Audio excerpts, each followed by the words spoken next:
Bismillahirrahmanirrahim. Alhamdulillahirabbil alamin. Wa bihi nasta'in wal aqibatu lil muttaqin. Wassalatu wassalamu ala asyrofil anbiya'i wal mursalin. Ba'd. Bapak-bapak sekalian yang saya hormati, mari kita lanjutkan setelah tadi kita sama-sama membacakan surah Yasin dan lain-lain. Sekarang kita diskusi fikihnya dilanjutkan. Seperti biasa kita awali dengan bertawasul kepada Rasulullah SAW, juga menghadiahkan surah Fatihah untuk pengarang kitab Fathul Mu'in. Ila hadratin Nabi Mustafa sallallahu Muhammadin sallallahu alaihi wasallam wa ala alihi wa sahbihi Summa hadatan ila ruhi Syekh Zainuddin bin Abdul Aziz bin Al-Maribad Al-Faran wa sallim furuhi wa silsilatin. Syai'ulillahi lahumul Fatihah. A'udzu billahi minasyaitonir rajim. Bismillahirrahmanirrahim. Alhamdulillahi rabbil alamin arrahmanir rahim maliki yaumiddin.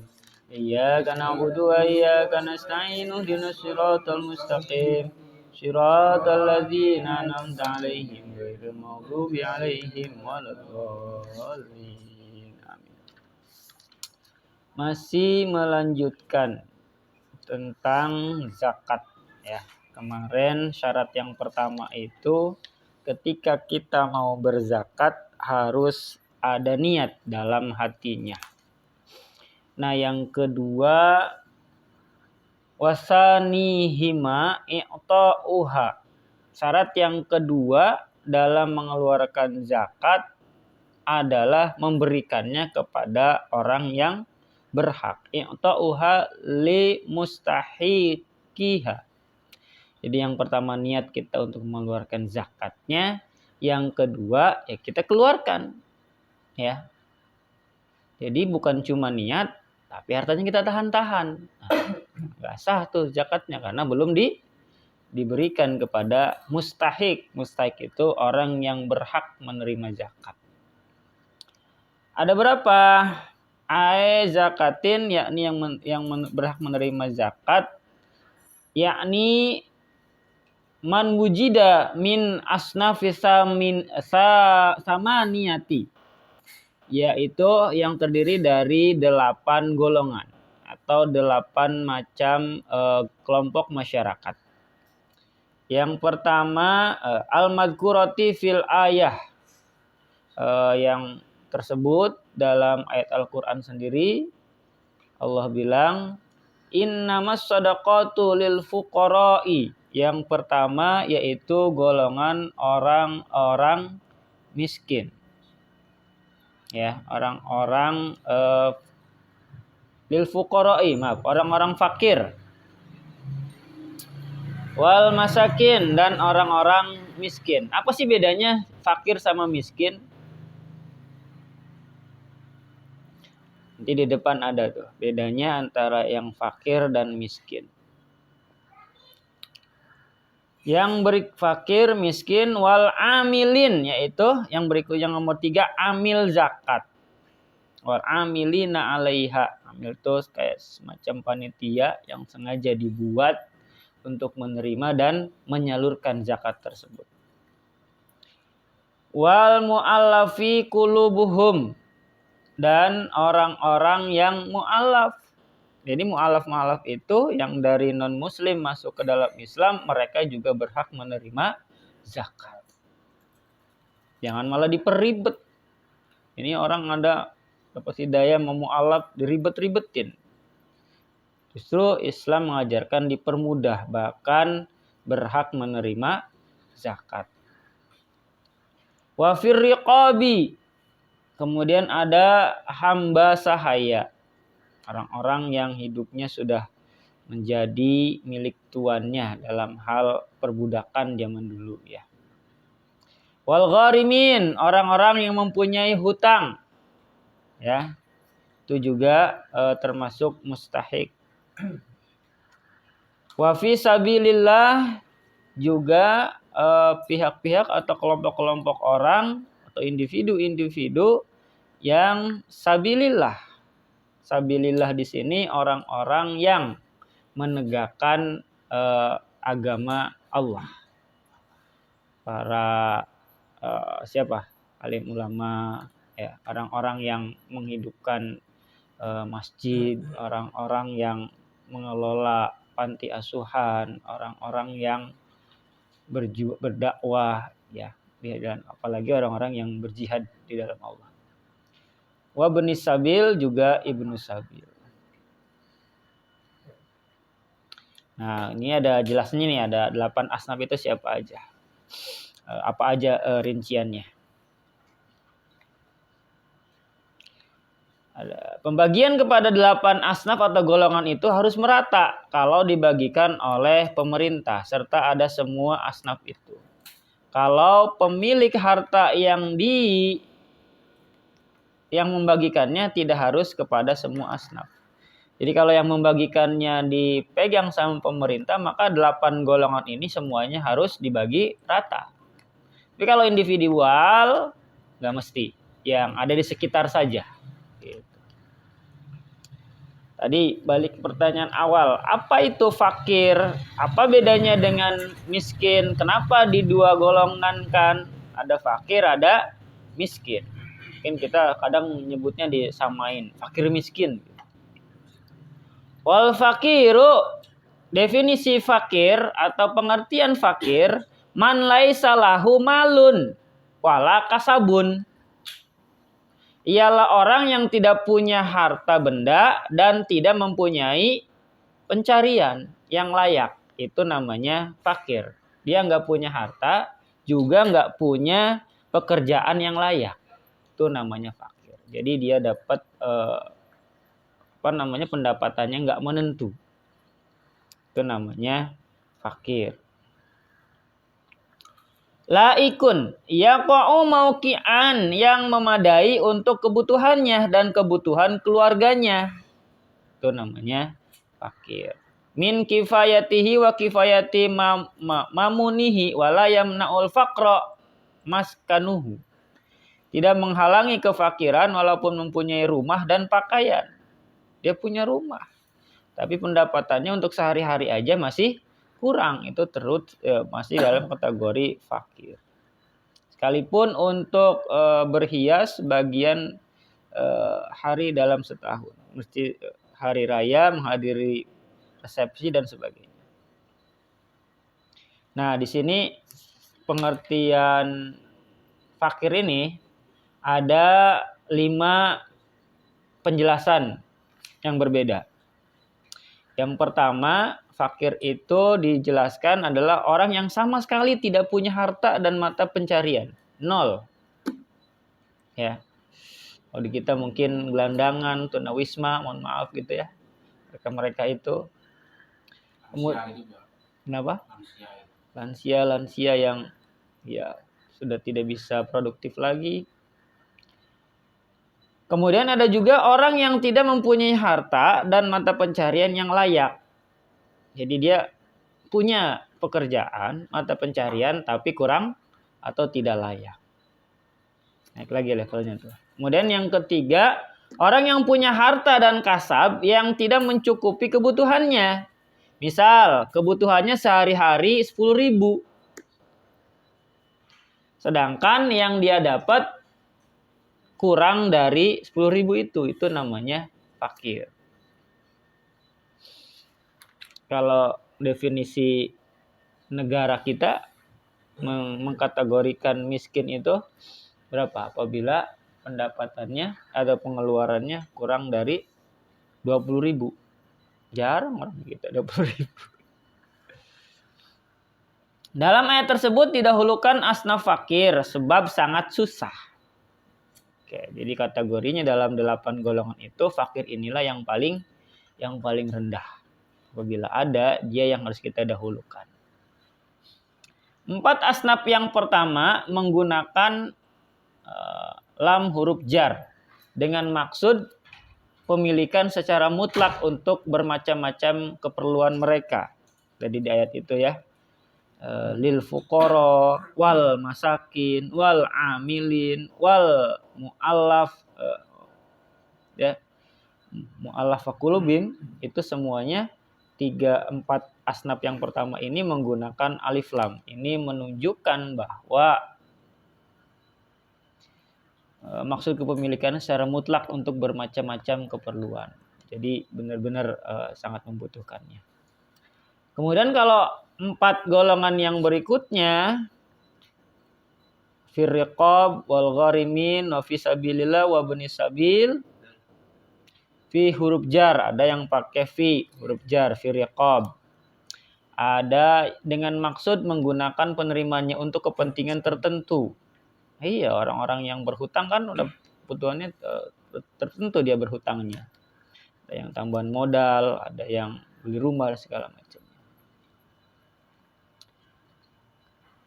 Seperti riqab untuk membayar angsuran kepada tuannya, gharim untuk membayar hutang. Dan yang terakhir yang kelima, pada kalimat riqab wal gharimin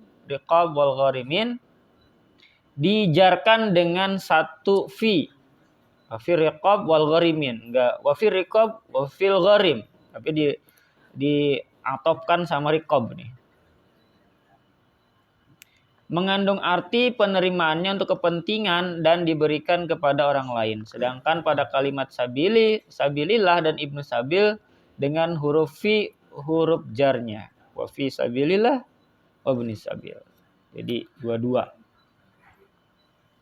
Mengandung arti bahwa penerimanya itu untuk keperluan mereka masing-masing. Demikian menurut kitab I'anatul Talibin. Jadi ada masing-masingnya itu.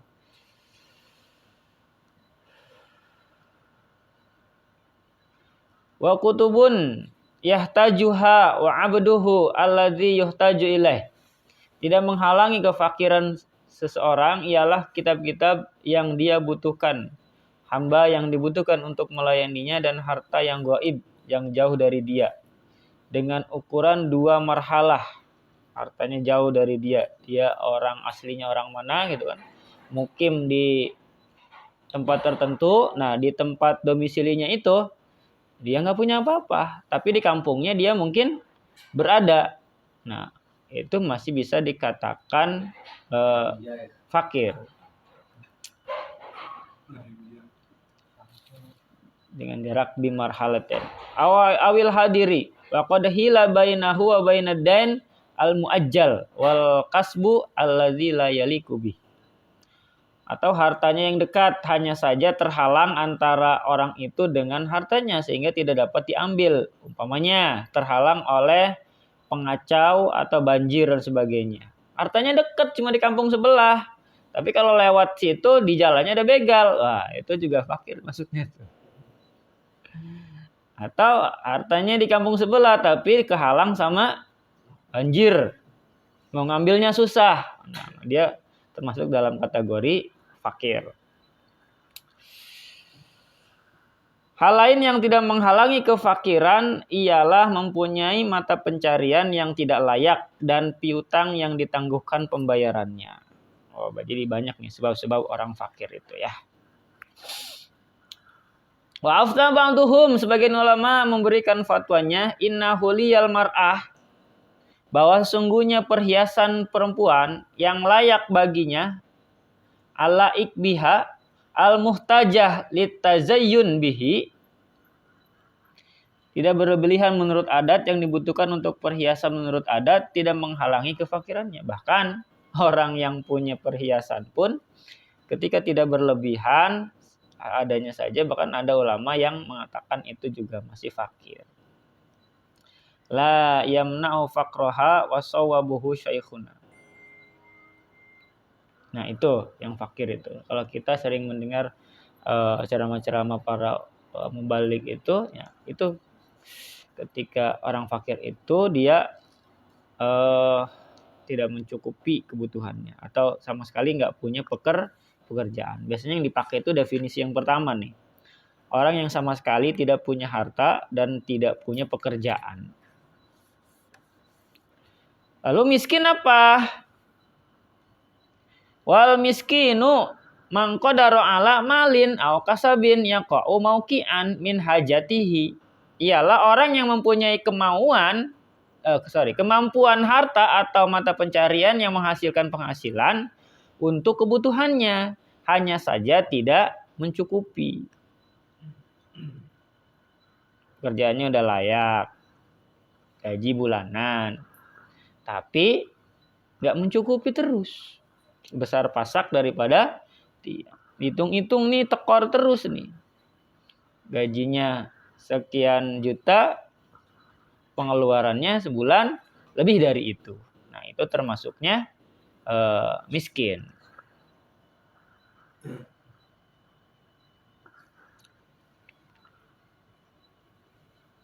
Wala yakfihi kaman yahtaju li asyratin. Sebagaimana halnya orang yang membutuhkan 10, contohnya nih. Wa ingdahu sama niatun, tetapi hanya mendapatkan 8. Wala takfihi serta tidak mencukupi al kifayatu sabiqatun, memenuhi kebutuhan dia dan keluarganya. Wa in malaka aktsara min nisabin, walaupun dia memiliki lebih dari 1 nisab, hatta annalil imami, sehingga pemerintah berhak memungut zakatnya dan memberikan lagi kepadanya. Zakatnya diambil, begitu dibagiin dia kebagian lagi. Nah, itu si miskin tuh. Karena hartanya dia ada sebenarnya, tapi tidak cukup.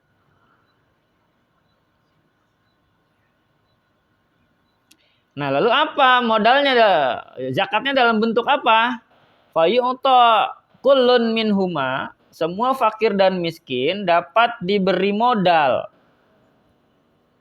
Nah, jadi zakat itu tidak melulu dalam bentuk konsumsi, konsumtif, tapi bisa juga dalam bentuk permodalan, membantu kasab dia, membantu usaha dia.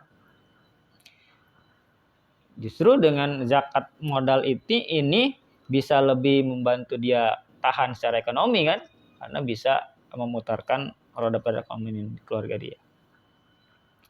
In ta'awada tijaratan, seukuran keuntungannya dapat mencukupi kebutuhan yang umum. Ribuhun ghaliban aw khirfatan alatiha. Dapat pula diberi alat untuk bekerja. Jadi bisa dapat modal, bentuk pemberiannya dari zakat itu. Bisa juga peralatan yang dia butuhkan untuk kerjaannya. Kalau petani ya kasih cangkul, kasih traktor gitu kan. Kalau dulu mungkin dikasih kerbau. Wa malam yuhsin, kalau biasa bekerja atau diberi uangnya. Awalam yuhsin hirfata wala tijaratan. Bagi orang yang tidak kuat bekerja dan tidak bisa berdagang, misalkan karena pikun atau sakit, wala tijaratan yu'ta kifayatal umril ghalib, maka diberi secukup biaya hidupnya selama 1 tahun. Itu dari zakat. Ya. Sampai sini ada pertanyaan? Intinya syarat zakat yang nomor 2 adalah kita menyalurkan zakat itu. Baik secara langsung kepada 8 asnaf tadi, atau kita melalui bajiz atau amil-amil zakat. Lengkap kan? Kayak kita mau makan, ya pertama ya pengen makan, yang kedua ambil makanannya makan. Nggak bisa cuma niat dalam hati saja kalau belum dilaksanakan. Ada orang, sholat mah cukup ingat dalam hati, akhirnya malas. Giliran lapar dia, udah ingat aja dalam hati. Kenyang nggak? Monggo. Berarti sebenarnya definisi fakir sama miskin ini hampir sama. Mungkin di setiap daerah beda-beda ya. Betul. Karena kan kalau dilihat dari kayak di Jakarta nih ya, berarti kan pengeluarannya lebih gede karena emang semuanya serba mahal. Sedangkan kita kalau di Jogja, walaupun UMR-nya mungkin separuh dari Jakarta, tapi kan secara apa-apa lebih terjangkau. Iya. Terus style gaya hidupnya juga berbeda gitu. Betul. Berarti kan di sini berarti juga akan menyesuaikan tempatnya juga. Iya. Tiap tempat beda-beda. Katakan di Jakarta dengan gaji UMR itu pas-pasan banget gitu. Kalau seandainya punya 64 gitu. Tapi kalau di Jogja dengan 2 juta cukup banget gitu. Iya. Tapi ini kebutuhan ya. Iya, kebutuhan. Bukan gaya hidup yang. Iya, makanya itu. Masalahnya kan mau nggak mau di suatu daerah itu secara stylishnya berbeda, ya akan mengaruhi ke semua aspek. Betul. Ya makanya kan tiap daerah kan, apalagi mungkin geografisnya, ada yang pegunungan, pesisir segala macam, itu kan pastinya mempengaruhi harga kan, harga konsumtif sehari-hari. Nah, ketika si harga-harga itu naik, sedangkan pendapatan stuck di situ, kemudian berubah yang tadinya kita mampu membeli jadi kurang mampu, ya berlaku hukum fakir miskin itu. Gitu. Dan tentunya tiap daerah mungkin ada UMP itu yang patokannya itu juga kan, harga pasar itu. Makanya ketika inflasi, wah luar biasa itu. Teriak orang semua, harga-harga naik segala macam. Nah, tapi perlu diingat yang dimaksud di sini kebutuhan. Kadang ada orang pendapatannya UMR gitu kan, tapi tiap bulan atau 6 bulan sekali ganti motor. Nah, itu beda lagi. Itu dia sendiri yang bikin penyakit namanya. Ya, udah tahu pendapatannya segitu, ya bertahap lah, mesti beli motor yang dia mampu dulu gitu. Yang langsung cor-coran. Enggak, buat dipakai sehari-hari. Nah, banyak kan yang kayak gitu. Baru kerja di pabrik atau di perusahaan sebulan udah berani kan ke leasing tuh, ngambil motor yang paling bagus, ujung-ujungnya ditarik. Nah, jadi ada kebutuhan, ada gaya hidup. Ini yang jadi patokan itu. Nah, tapi kalau kebutuhan sih insya Allah ketika pemerintah udah menempatkan UMP segitu, insya Allah cukup gitu kan. Tapi kalau balik lagi ke gaya hidup yang berubah, nggak bakal pernah cukup. Gitu. Berapapun pendapatannya pasti akan kurang. Makanya di sini konsep bersyukur. Kesejahteraan itu tetap nggak akan lepas dari pemerintah ya, karena kan pengampu kebijakan. Iya, dia kan regulatornya. Dia yang menentukan pasar, dia yang menentukan kebijakan dan segala macam. Kalau pemerintahnya nggak bisa, ya susah juga. Semua masyarakat kena dampaknya. Gitu. Makanya ada wacana swasembada beras segala macam, swasembada pangan. Itu bagus sebenarnya kan, Indonesia alamnya luar biasa. Tapi masih ironi kan, kita masih katanya negara kepulauan tapi masih ekspor garam. Masih impor garam dari negara tetangga. Lalu garam gampang bikinnya juga kan. Pantai-pantai itu tinggal air laut dijemur aja jadi garam. Iya. Nah, ini betul kebijakan pemerintah itu jadi kunci juga, karena dalam satu wilayah mereka lah yang punya kebijakan untuk menentukan hajat hidup orang banyak. Ada lagi?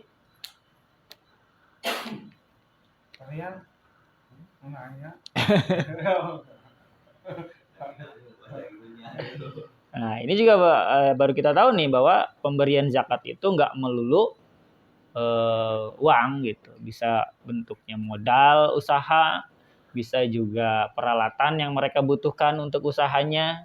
Kalau dia misalkan kurir, ya kasih motor gitu kan yang bisa dipakai buat itu.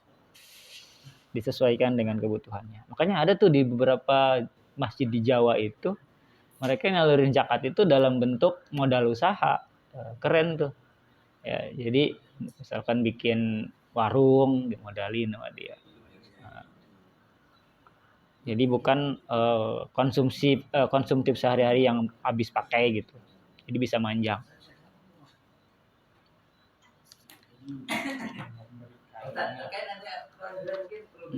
Enggak. Tentang apa? Hutang. Nah, kenapa? Hutang itu yang bagaimana yang orang bisa dibantu, artinya mendapatkan hak untuk bisa zakat. Apakah itu orang yang punya hutang jatuh pailit, yang katakanlah dia lebih besar utangnya sehingga dia tidak punya kemampuan untuk atau utang-utang yang bagaimana karena semua punya utang. Yang pertama hutangnya bukan untuk tujuan maksiat.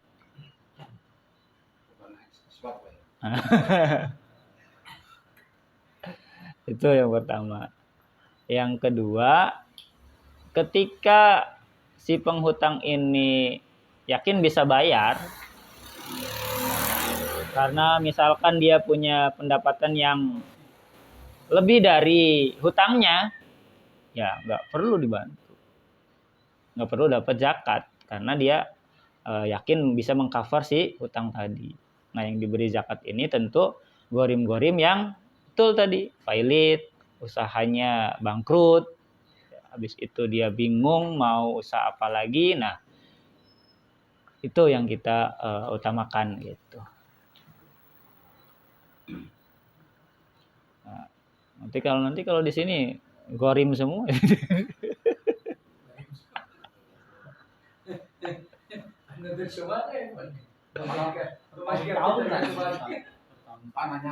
Ini kan zakatnya tidak hanya sekedar zakat ini kan, zakat fitrah, zakat mal dan macam-macamnya kan. Iya, zakat secara keseluruhan.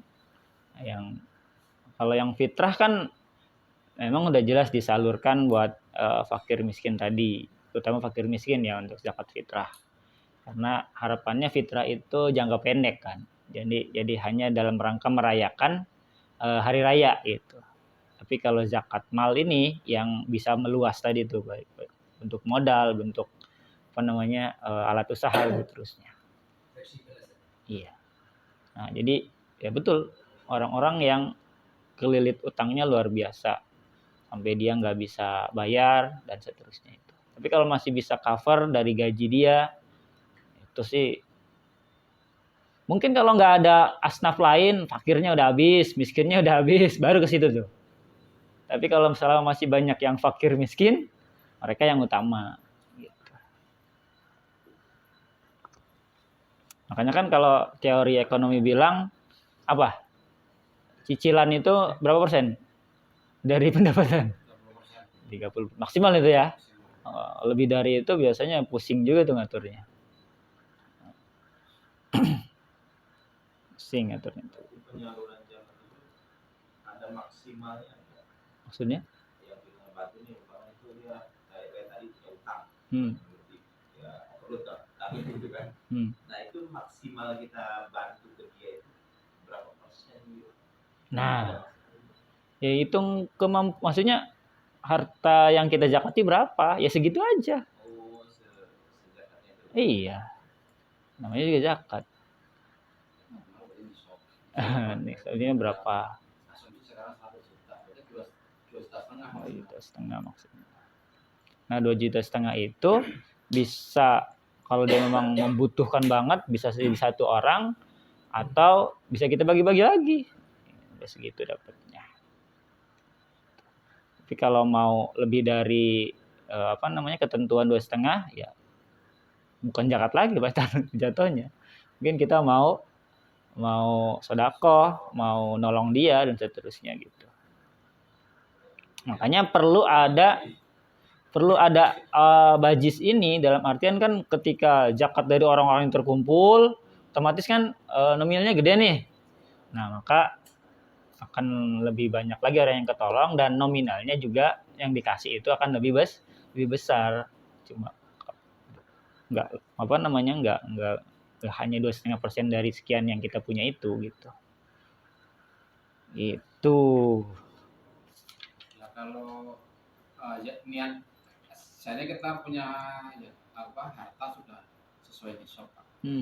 Kalau untuk diniatkan zakat, tapi untuk pembangunan masjid itu bagaimana gitu? Apakah harus dikasihkan ke fakir miskin dulu atau langsung ke masjid? Kalau seperti itu. Kalau zakat mal bisa nggak apa-apa. Tapi kalau zakat fitrah fakir miskin utama. Tapi kalau misalkan pembangunan masjidnya tidak begitu mendesak, sedangkan ada fakir miskin yang kalau nggak kita kasih kelaparan, mereka lebih berhak, lebih utama gitu. Jadi balik lagi ke situasi kondisinya, itu juga jadi pertimbangan. Kita bantu masjid, yang tetangga kelaparan kan gak el. Nyawa lebih utama, menjaga nyawa itu luar biasa wajibnya. Kalian? Apa ini? Enggak, Pak Haji. Kalau bagi ahli zakat sendiri itu ada nggak Ustaz? Nah, kemarin tuh saya belum ketemu tuh Pak Haji tuh. Besarannya berapa tuh? Tapi kemarin di Mas Pras bilang berapa, Mas? Di Muhammadiyah satu bagian. Satu bagian kalau di Muhammadiyah ya. Nah, Satu bagian Pak. Satu bagian orang yang zakat. yang zakat. Di satu gitu ya. Terjatuh. Kalau di sini belum ketemu Pak Haji. Saya juga lagi nyarinya nih. Amil mungkin di depan insyaallah. Terus Pak Ustadz, Enggak. mungkin ini bisa terjadi ya seandainya nih si A ini boleh dibilang fakir lah. Gitu. Terus si D sama si E itu kan karena belum adanya baitul mal lah atau yang mengelola gitu. Terus si D ngasih ke A, si E ngasih ke A gitu. Itu bagaimana Pak? Ini kan satu orang bisa langsung dapat 10 zakatnya orang gitu. Itu bagaimana? Kalau nggak ada fakir miskin lagi nggak jadi masalah. Ya, contohnya ini kan ini siapa lah gitu. Terus ini semua ternyata pada zakat ke sana semua gitu loh. Katakan dalam satu nisab kan kalau sekarang kan boleh dibilang 100 juta lah ya. Satu orang ngasih 2,5 juta, 10 orang udah 25 Pak itu. Itu apa? Tapi selain si A ada fakir lagi nggak? Ya, karena kan nggak ada yang mengakomodir itu Pak. Ada yang satu orang banyak, satu cuma dapat satu gitu. Ya disitulah pentingnya kita mengecek dulu. Itu pentingnya juga lingkungan untuk mendata gitu kan. Tugas RT itu. Banyak. Banyak yang satu. Iya, untuk antisipasi sebaiknya kita sebelum ngasih itu konsultasi sama perangkat RT RW gitu. Ternyata yang di sini nggak dapat. Saudaranya semua yang dapat.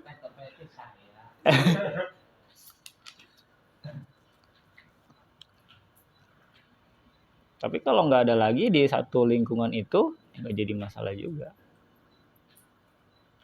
Tapi hati-hati lihat orangnya boros apa enggak. Kalau misalkan dipakai untuk usaha ya bagus. Tapi kalau dipakai untuk usaha malam-malam di HP slot usaha itu aduh kali aja Nyetir.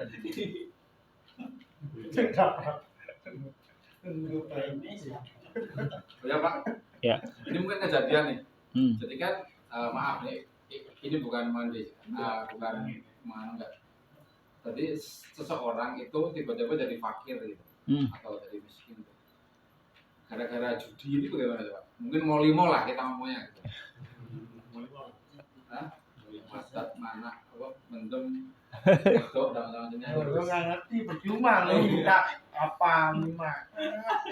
Jadi tanya dulu, tobat nggak? Kalau dianya nggak mau sekarang dapat duit lah. Jadi seandainya Pak ya si A ini dapat dari Pak Rito, set tiba-tiba aneh lagi, wah kumat lagi Pak. Terus tuh Pak Juanda mau ngasih, mau dikasih nggak ya? Ya kalau sudah ketahuan kumat lagi jangan dikasih. Iya, kalau kita kasih sama aja kita ngumpanin dia buat. Ngasihnya gimana dulu? Ya ngasihnya gimana dulu? Ya dikasih, masa dikasih? Kalau ngasihnya nitip, kalau menang beli dua. Kan zakat ya Pak. Nitip ya Pak. Syariah itu. Iya, ngasih modal juga kan sama. Gak mau capek nih. Nanam saham. Iya. Pokoknya gua tahu kecil ya. Dikit lagi nih. Dari ketawa. Kan ngasih modal juga paling gitu. Jadi bayanginnya di sana. Bayangin. Bosnya nih.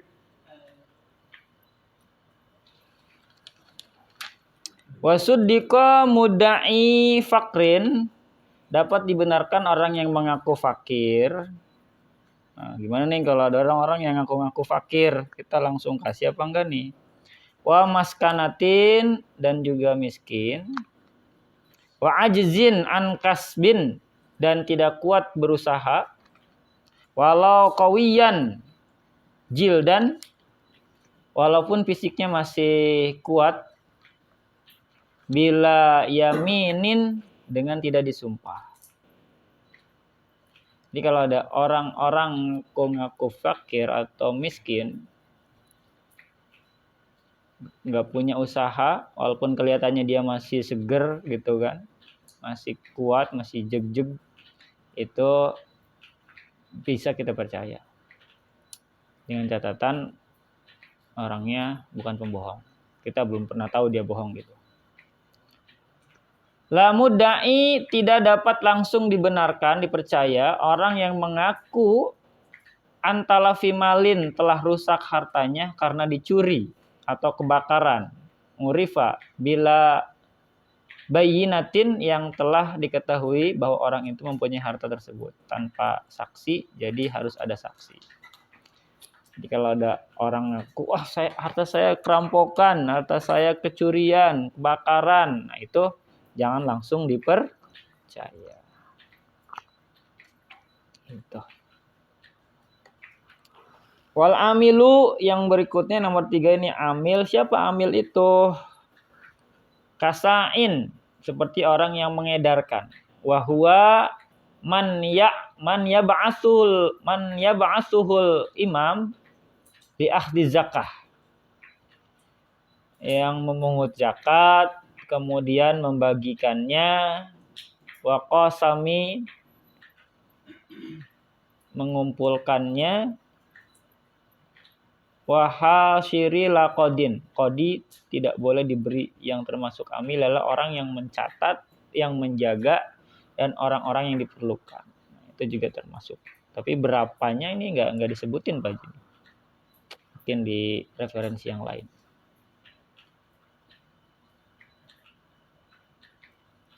Yang berikutnya wal mu'allafatu, mu'allaf siapa itu? Man aslama, orang yang baru masuk Islam. Wa niyatuhu dha'ifan, tetapi akidahnya masih lemah. Keimanannya masih lemah. Nah, kita support dengan zakat tadi dengan harapan, oh iya ternyata di Islam kita banyak saudara yang membantu. Aulahu, orang yang mempunyai aulahu syarafun, yatawaqqa'u bi i'ta'ihi islamu ghairihi. Orang yang mempunyai kedudukan bila diberi zakat dapat mengislamkan orang lain. Orang muslim yang bertugas untuk menjaga keamanan umum dari gangguan kaum fakir, orang yang memerangi atau menakut-nakuti orang yang enggan zakat sehingga mengeluarkannya. Nah, ini mu'allaf orang yang baru masuk Islam. Maknanya Pak? Ya. Itu berapa lama? Apanya? Sampai berapa lama? Yang mu'alaf itu? Ya mesti kita bisa ngasih zakat itu sampai berapa lama gitu? Tergantung orangnya. Kalau misalkan dia, mohon maaf, sebelum Muslim udah kaya, ya sebentar juga nggak mesti lama. Sampai di situ timbul keimanan yang kuat. Misalkan udah mulai rutin sholatnya. Jadi, tapi ada juga kan orang yang mu'alaf itu justru, mohon maaf, misalkan diusir dari keluarganya. Nah, ini yang butuh zakat yang intensif nih kayak gini. Sampai dia benar-benar bisa mandiri, bisa punya penghasilan gitu, dibantu terus. Gitu. Kalau dia mualaf tapi punya penghasilan yang cukup, sebentar aja, maksudnya yang penting dari masjid atau dari sekitarnya tuh bisa ngasih pemberian sebagai apa? Sebagai ucapan persaudaraan lah gitu dari zakat itu.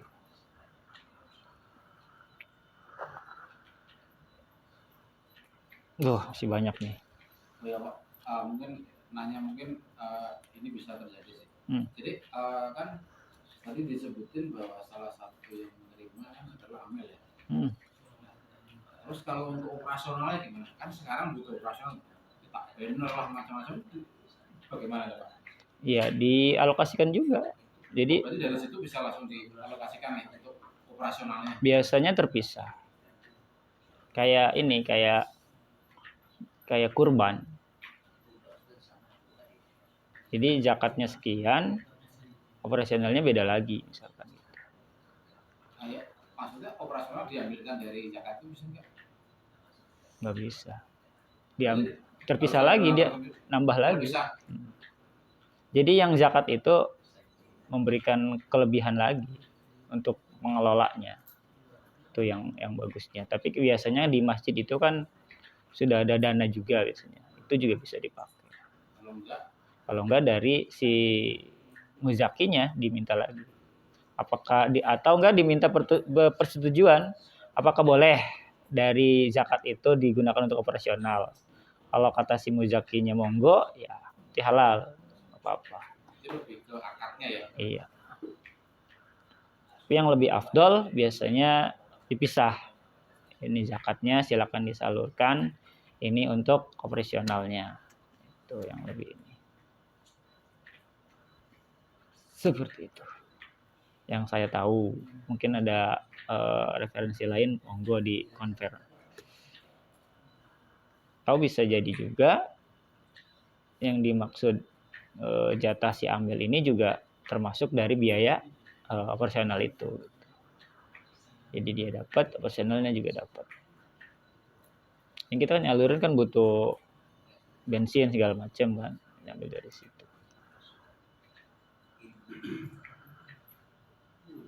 Share lagi, Pak Haji? Rinto? Cukup ya? Wariqabu, yang selanjutnya riqab, hamba sahaya, wal mukatabuna, tsumma qala Allahu a'lam bishawab. Demikian untuk diskusi fikih kita malam Jumat hari ini. Mudah-mudahan bermanfaat untuk menambah wawasan kita. Syukur-syukur bisa diamalkan. Kita mulai tahun ini, mulai bulan ini bisa menyalurkan zakat kita. Amin ya rabbal alamin. Demikian, mohon maaf apabila ada penjelasan yang kurang tepat. Bila taufiq wal hidayah. Assalamualaikum warahmatullahi wabarakatuh. Waalaikumsalam warahmatullahi wabarakatuh.